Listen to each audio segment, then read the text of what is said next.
I'm extremely delighted to see everyone today because it is a truly meaningful day for all of us.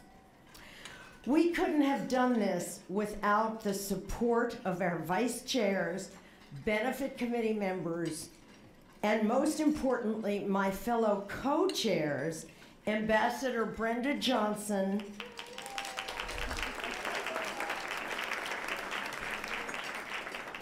Susan Goodfriend, and Arlene Weidberg.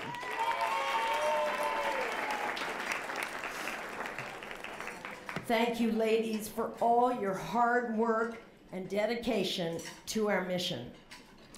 As you know, we are all here to support our common cause of finding a cure for cancer. And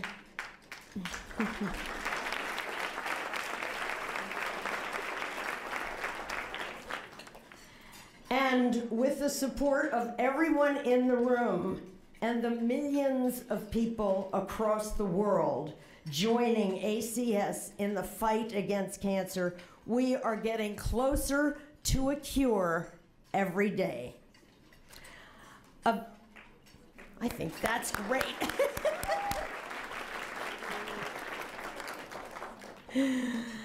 Events like these are the first step in providing resources to the miracle workers that will one day find us a cure.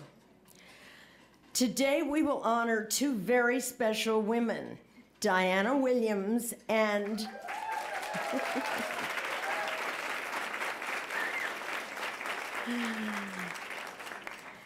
and Dr. Heather Landau.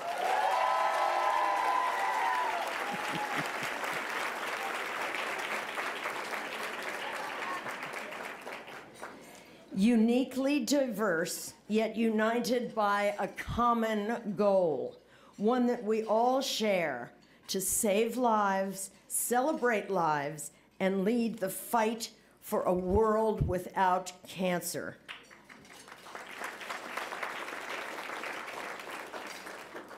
We will also hear very inspiring words from survival and really special lady, Muna Riani Al Nasser.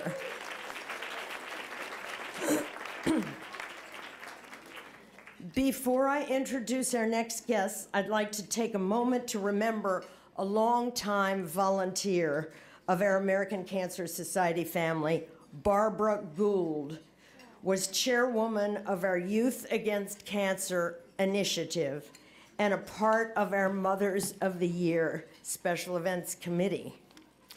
We will forever miss our dear friend and mother, whose dedication to the American Cancer Society was unsurpassed.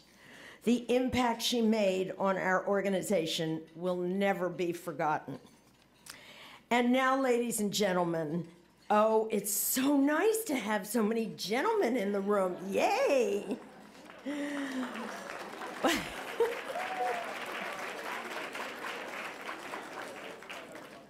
Without further ado, please give a warm welcome to my new best friend, to a woman who has had me laughing since I read her book, Go Ask Allie. You all have to go out and buy it. It is hilarious.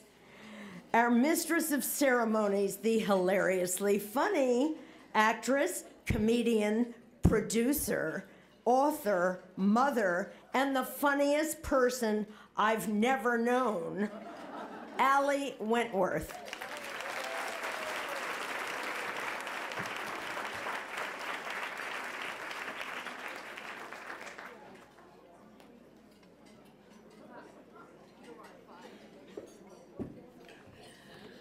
Oh, she's my best friend. She's been like a mother to me, and I just met her about 10 minutes ago. Anyway, thank you, Diana, for that warm welcome. I am here to MC this wonderful luncheon. I will not be inspirational, but the other women here will be. And there's one other thing. This is actually an important note. I just heard that when you leave today, everybody will be getting a Magnolia cupcake. If for some reason you think you don't want yours, please bring it to me at table 6, because I'll go through a box without taking a breath. Here we are at the American Cancer Society's 23rd Annual Mothers of the Year Award Luncheon.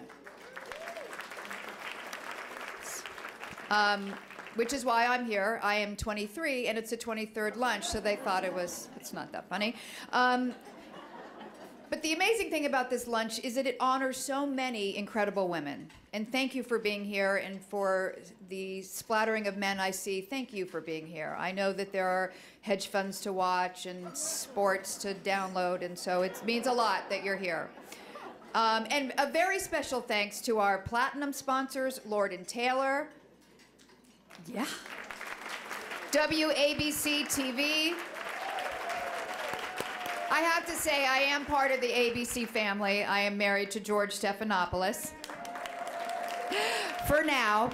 And CC Cord and Virgil M. Price. A lot of great sponsors. Now, the room looks absolutely beautiful. It is written here, you all look beautiful. It doesn't say that I look beautiful. And please take a look at these gorgeous centerpieces designed by our good friends at Floney Events. They can go home with anybody who is the highest bidder of your table, or if you'd like to make a pledge for $2 million right now, you can have all of them. I'm taking mine home, table 6, because I'm emceeing, so you ladies keep your paws off. We have a very powerful and inspiring program planned for this afternoon. It will be a present reminder of why we are here and why we're all in this room to fight cancer. It says, share why you are here and your personal connection to cancer.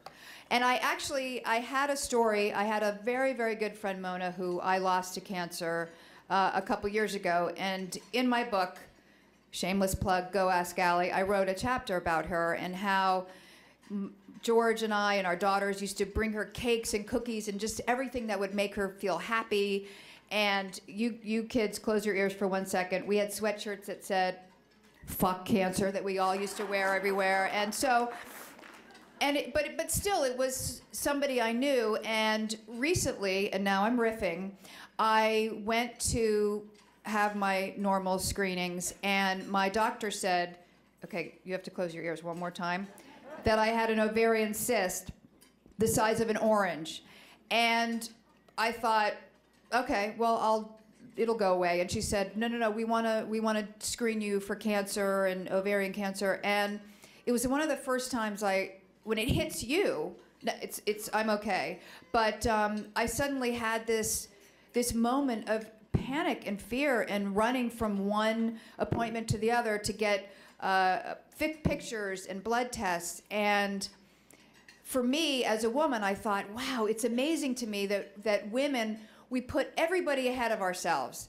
Our husbands, well, mine is high maintenance, our kids, and we always neglect ourselves. And I thought, why do I have an ovarian cyst the size of an orange? Because I would skip appointments, not Botox and highlights, but the health stuff. I was always skipping it, you know? I don't remember when I had my last mammogram, and then suddenly I had, a day and a half where I was truly terrified. And if I can say anything inspirational, and truly it's blood from a stone for me, it is that as women, don't neglect your health. Don't neglect you. Don't, get checkups. Tell your friends to get checkups. It's just unbelievably important. And I'm truly somebody who doesn't get her teeth cleaned, but that's another lunch. Anyway, that was my inspirational and personal connection. But the truth is, we're here to honor two remarkable, intelligent women with the most astonishing accomplishments, personally, professionally, and in service to our community. Diana Williams, part of the ABC family, and Dr. Heather Landau, who brought her beautiful children and even a tiny little girl who is calling me mama, so I'm gonna have to take her home after lunch. Their impact on communities, they are incredible people, role models, as mothers, as pioneers. Let's start over here at ABC. An award-winning reporter and news anchor for WABC TV, top-rated Eyewitness News at 5 p.m., Diana Williams is a true inspiration. Throughout her journalism career, Diana has covered important stories ranging from the troubles in Northern Ireland to illegal immigration crossings along the Mexican border. Very relevant. She reported from Haiti on the one-year anniversary of the earthquake that ravaged the island. Noted for her calm, professional manner during a crisis, she anchored coverage on 9/11 during the critical hours following the attack on the World Trade Center. In 2007, Diana Williams featured the first on-air story of the opening of her American Cancer Society Hope Lodge here in New York City. She is a devoted wife, to her loving husband Douglas, and a mother of 3 beautiful children, Laura, Nat, and Amy. Thank you for being here, Diana.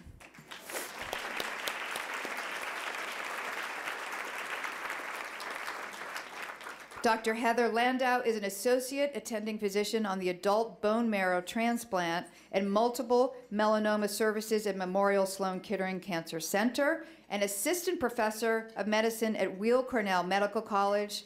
She has played a huge role in the fight against cancer. Her main interest is improving the outcomes of patients with plasma cell disorders, including multiple melanoma and light chain, oh God, now you know why I went to a bad college, amyloidosis? Okay, doctor. What she said. As a thought leader in the world of plasma cell disorders and transplant, Dr. Landau is a sought-after national and international speaker. She's heavily involved in several national and international societies. While she exhibits unwavering dedication to her patients and career, her greatest passion is sitting right with her now, her family, including her husband Dan and her children Samantha, Harley, Sage, and Xylee. Wow!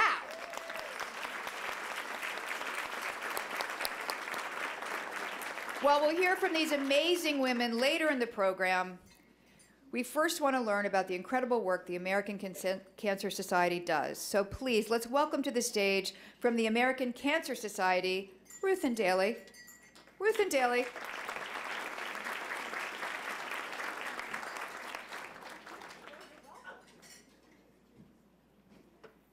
Good afternoon, and thank you so much for being here this afternoon. On behalf of the American Cancer Society, I just want to thank you so much for your support and your leadership in the fight against cancer. I will tell you it is quite fitting to be at an American Cancer Society event with a room full of incredible and inspirational women, and also very many impressive men here as well. The Society has been a leader in public health and prevention for more than 100 years.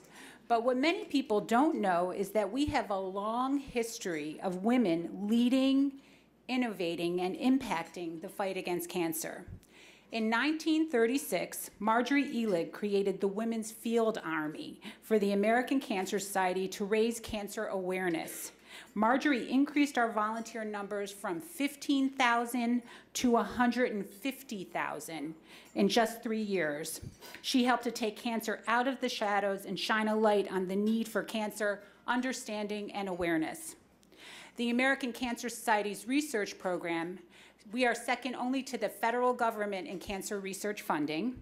It was founded in 1946 by one woman. Her name was Mary Lasker. This was one woman, one idea, one substantial check, and she started a legacy of cancer research that has literally saved hundreds of thousands of lives. And as we were going through these remarks, I must tell you that the other incredible woman that has made a huge impact on the fight against cancer is Diana Feldman. Diana,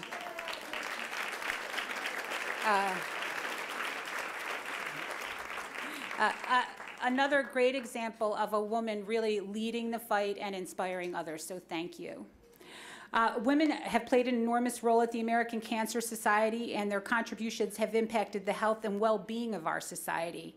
And because of that, we know most women are the chief health officers of their family, and as Allie mentioned, you put others first, you're taking care of others, and we are often the decision makers when it comes to health and wellness for our families. So that's why I'm especially pleased to talk to you about a new campaign we launched this year to prevent HPV and the 6 types of cancers that it causes. Our goal is to increase HPV vaccination rates for preteens to at least 80% by 2026. With this vaccine, we have the potential to help prevent more than 29,000 cases of HPV cancers in men and women each year. That's 90% of all cancers. In fact, HPV is very common. About 4 out of 5 people will get HPV at some point in their lives, and this could literally be prevented. At the American Cancer Society, we are excited to lead the initiative, and we would love to have you join us by helping to raise awareness about this cause. No one should have to face a diagnosis of cancer that could be prevented. If we vaccinated all of our 11 to 12-year-olds, we could literally see a generation of HPV cancer-free adults. On behalf of the American Cancer Society, I'd like to thank you for being here today, and my very sincere congratulations to both of our honorees.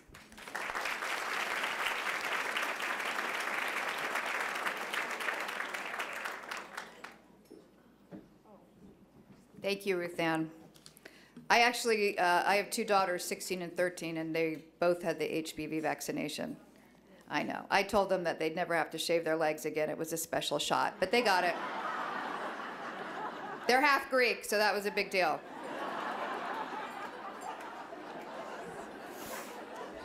They don't know what it is when they're 12. They don't need to know. So we are here today to raise critical funds to benefit the American Cancer Society's vital programs that Ruth had just mentioned to support those battling cancer and those who have been personally affected by it. To share her personal story, please welcome to our stage Chair of the UN Women for Peace Association, cancer survivor, mother, and absolutely beautiful lady who is sitting across from me at the table, Muna Riani Al-Nassar.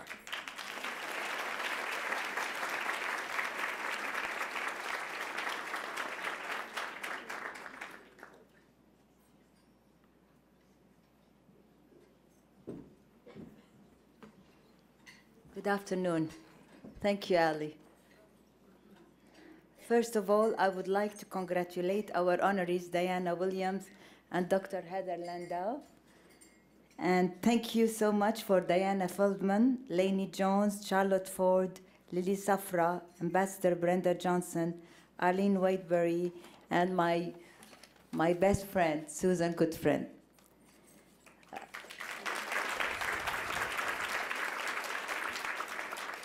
4 years ago, I was diagnosed with stage 4 colon cancer, and I'm still struggling with it until now. I just came out of the hospital two weeks ago. When doctors told me I had cancer, it was truly the shock of my life. I didn't really know what to do. It's turned my life upside down. First, I thought that stage 4 cancer is like the less than stage 1 cancer. Until I went back home and I went and Googled, and I found out that it's not true. I was in a very critical situation. But you know what? You don't know and realize the confusion that takes over the brain and the emotions with such very bad news.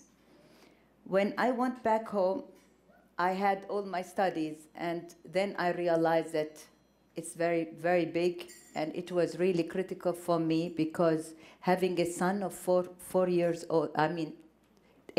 old at that time, it was really making my situation much more difficult.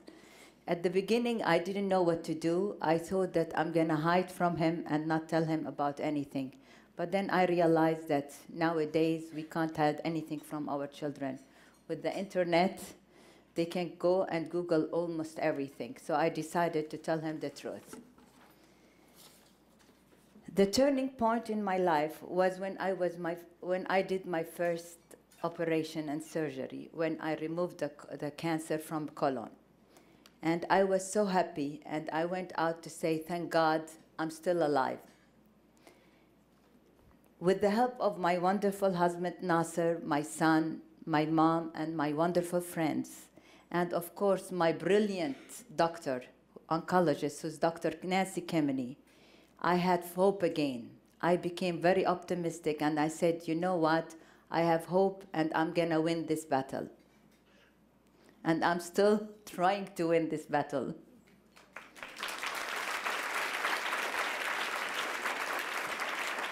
It was all a great help for me because when you be optimistic and have hope, it can reflect not only on the people around you, it can reflect on your own self, you know.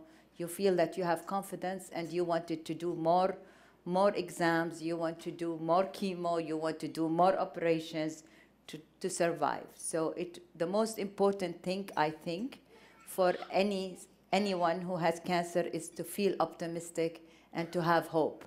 Hope is the most important thing in life. So many of us here in this country, of course, don't appreciate what we have. I was so lucky and blessed that I was living in New York and I was going to one of the best cancer centers in the world, which is Memorial Sloan Kettering. Because America is not only about selling weapons, guns, and missiles. You know, it's more important. It's more about medical research. It's more about healthcare. It's more about brilliant brains. And I hope that the administration will pay more attention to these projects than now.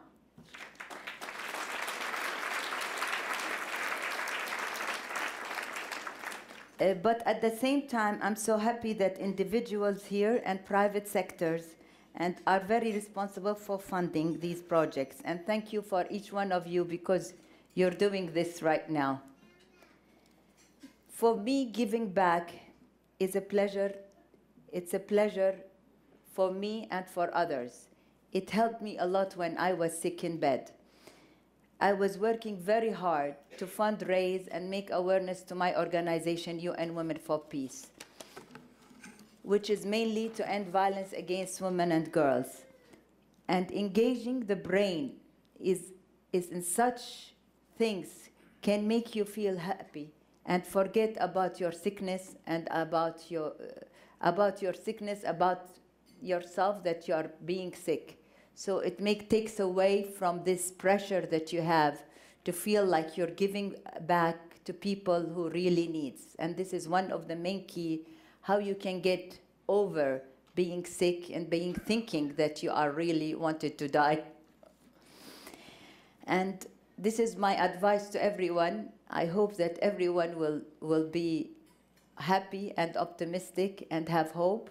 And the most important is that giving back, don't forget to give back to your society. And it can be small, it can be big, but giving back is really something that makes everyone happy and makes you feel like you're wanted to be still alive, not only because of you, also for others.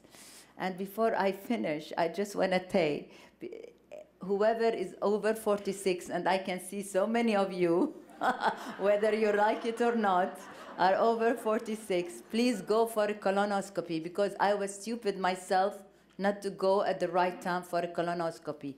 So please go to a colonoscopy, give back, and have hope and be optimistic.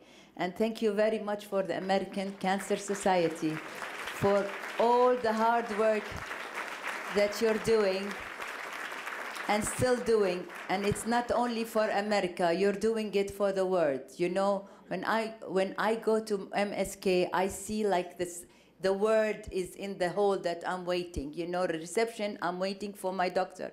I can see that the world is relying on you. It's not only America. So enjoy your lunch, and thank you very much.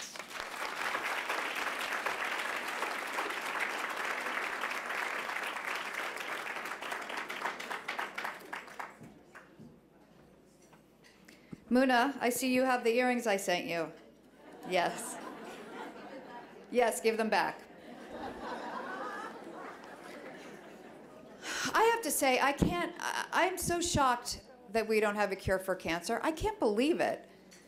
I mean, we're doing all kinds of other stuff medically. Well, we're going to have to raise enough money today to cure it. And thank you for the reminder of the colonoscopy. I have 20 years before I have to, but most of these old people do have to get, so write that down, 46-year-olds. Muna is the reason we're here today, and the fact that we ridiculously have not found a cure for cancer. This luncheon has raised over $4 million since its inception 23 years ago when I was born to support the American Cancer Society's mission. So by being here, you're already helping us, but we need more help to reach our goal. And today, with your help, we are hoping to raise an additional $50,000 to support the American Cancer Society's direct patient service and life-saving research. That should be easy. Most of you are probably carrying $50K in your purse. On your table, you'll see a sample mission card. Grab one, fill it out, and make a pledge. And please be as generous as possible. If anybody in this room owns a Birkin bag, you should immediately put $80K down. If you have a house in the Hamptons, come on, sell it. My God, you're more aggressive than me. Sell that house in Bridgehampton and give us the cash. You're supposed to be filling out your cards right now. Dedicated to a loved one, in honor of Dr. Landau, Diana Williams, someone you know, a guest, consider making a donation in their honor. Every single dollar counts. So please complete the donation card. There are pens and cards on your table. And then hold it up so that we can collect them. And if you don't hold it up, we're going to go after you. Just so you know, a week ago, before I started preparing for this lunch, I was given everybody's financial portfolio. So I actually know how much you're each worth. I know if you're embezzling. But this is such an important thing, so please, except for that adorable 2-year-old over there, everybody please pledge. If you're wearing real diamonds, pledge.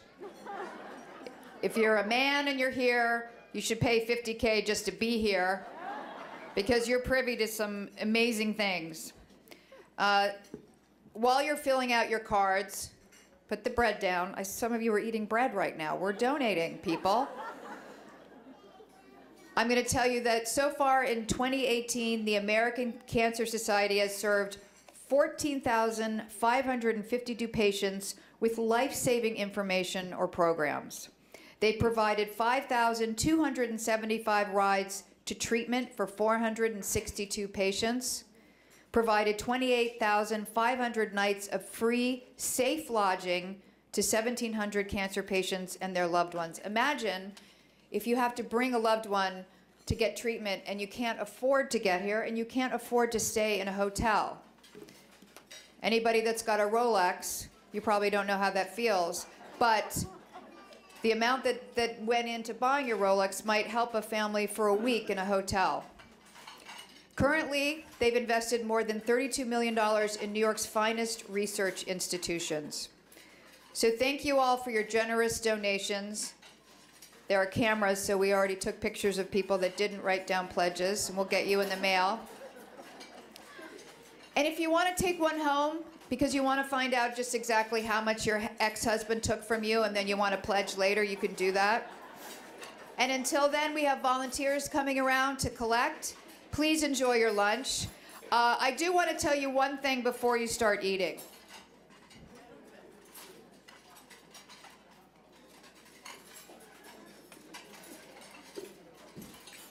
I have a beautiful red coat that I wore in here, and it was very complimented by some of the younger women working here. It's faux fur, but it's so soft. And if you donate $25,000 right away, you can take this home. That's what big a heart I am. It's the sexiest coat of the year. Also, if you pledge more than $50,000, George Stephanopoulos will bring you breakfast in bed in his boxers for a week. So keep that in mind.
Lucy.